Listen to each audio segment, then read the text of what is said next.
예, 시장 집중 분석해 보겠습니다. 오늘 이베스트 투자증권 신중호 투자전략팀장과 함께 이야기 나눠보겠습니다. 안녕하세요, 팀장님. 예, 안녕하십니까. 오랜만에 뵙겠습니다. 네. 새해 복 많이 받으시고 예, 명절 때는 또 투자자분들은 거래를 못하니까 또 아쉽다고 하시는 분들도 계시고 이제 명절 이후의 방향성에 가장 큰 주목도가 있습니다. 어떻게 다시 시장 상승 랠리를 펼칠 수 있을까요?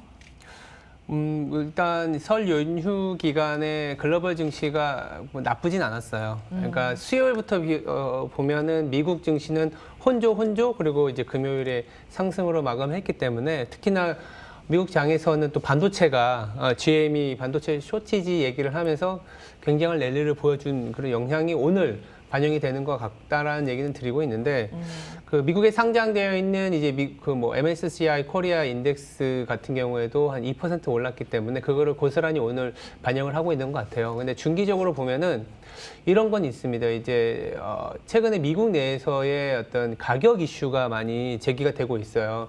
이를테면 테슬라 머스크가 얘기하는 트윗과 관련된 종목들이 갑자기 막 급등을 한다든지 아니면 뭐 이제 소위 말하는 이제 뭐 좀 상품이 캐시우드 아크 ETF를 상장시킨 운용사에서 우주항공 테마를 얘기하면 또 급등을 한다든지 이런 어떤 약간 자산 가격의 이상 현상에 대한 고민들이 많아지는 건 사실입니다.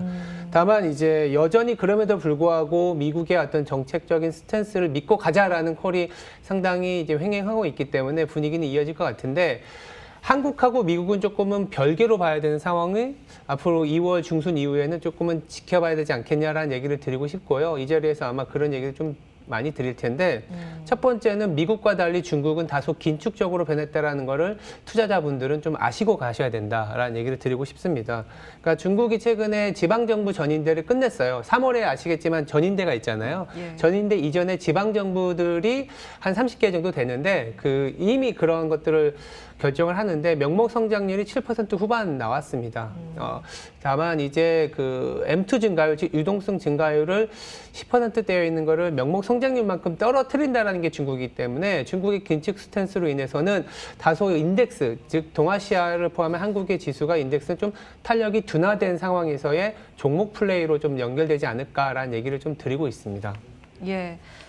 전인대 전에 정책 방향 이렇게 할 거야라는 힌트를 주고 있는 거죠. 긴축을 뭐 당장 한다라는 시각보다는 일단은 긴축에 대한 스탠스를 조금씩 힌트를 주는 거예요. 시장에 충격을 덜 받게 하기 위해서 인민은행의 요즘 그 행보도 보면 그런 것들 힌트들이 조금 있더라고요. 그래서 중국에 대한 긴축 우려.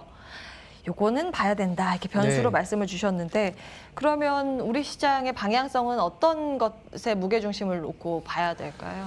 크게 보면은 최근에 이제 4분기 실적 시즌이 진행이 되고 있는데 나쁘진 않습니다. 통상 우리가 보통 4분기 실적 시즌이 우리나라 같은 경우에 90% 이상이 다 12월 결산이다 보니까 성과급이라든지 비용 같은 것들이 예상치 못한 비용들, 일회성 비용들이 상당히 많이 좀 분기에 반영을 되다 보니 알고는 있지만 이제 예상보다는 좀 덜한 실적들이 나오는 게 그동안의 패턴이었는데 올해 그러니까 작년 4분기 같은 경우에는 지금 보시면 나쁘게 나오진 않고 있어요. 나쁘게 나오진 않고 있고 4분기 실적이 오히려 예상치를 조금 좋게 나오는 그러다 보니까 올해 2021년에 대한 이익에 대한 전망치도 계속 올라가고 있는 국면입니다. 이를테면 지난주 대비해서도 한 2% 이상 영업이익 추정치가 올라가고 있는 국면이고 그 안에서 보시면 삼성전자 실적 발표 이후에는 오히려 2021년에 대한 연간 영업이익 추정치가 조금은 둔화됐었는데 그거를 이제 상쇄할 만큼의 어떤 산업재나 금융에서 이제 이익 추정치가 올라오다 보니까 시장 내부적으로는 그동안에 오늘은 삼성전자나 이제 SK 하이닉스가 시장을 끌어올리고 있지만 이 3,300까지 갔다가 다소 이제 둔화된 모습에서 에너지를 축적하는 과정이 이제 진행이 되고 있거든요. 그 과정이 이제 반도체나 IT를 제외한 나머지 업종에서 조금은 해주고 있는 국면이다라고 보시면 될 것 같아요. 그 변수로는 뭐 보세요? 연기금의 매도세에 대해서 이제 상수로 봐야 된다 이런 이야기도 있는데 수급적인 부분은 어떻게 판단하시는지요? 연기금 매도세가 연기금이 팔고 싶어서 파는 건 아니고요. 비중 조정이라고도 볼 수 있을 것 같아요. 본인이 그러니까 좋을 때는 왜 파냐 이런 얘기가 나오지만 또 주식이라는 거는 또 가격의 변동성이 발생할 수 있기 때문에 나중에 가서는 안전판 역할을 했을 때는 그때 비중을 다소 주식 비중을 좀 줄여놓은 게 지금은 또 안전판 역할을 한다라는 또 칭찬의 목소리를 나중에 가서는 들을 수 있긴 하겠지만 지금 당장은 주식이 생각보다 빠른 어떤 가격이 올라오다 보니까 자산 배분 상황에서는 비중이 높아진 거예요. 그래서 자동적으로 매도가 나오는데 일각에서는 한 30조 원 정도 더 나올 수 있다라는 얘기도 하지만 어쨌든 가격 측면이 가격이 현재 수준을 유지한다 그러면 연기금 측면에서는 뭐 중기적인 상황에서는 좀 매도가 불가피하지 않겠냐라는 생각은 하고 있고 또 반대로 개인 투자자 입장에서는 주식 최근에 뭐 10명 중에 9명은 거의 주식 하잖아요. 그래서 부동산 대비해서들 많이들 얘기하시는데 부동산 시가총액이 지금 한 5,500조 원 정도 됩니다. 우리나라가 추정이긴 하지만 근데 주식은 아직 2,600조 안 될 거예요. 한 2,400, 500조밖에 안 되기 때문에 한 뭐 부동산 대비해서는 한 45%?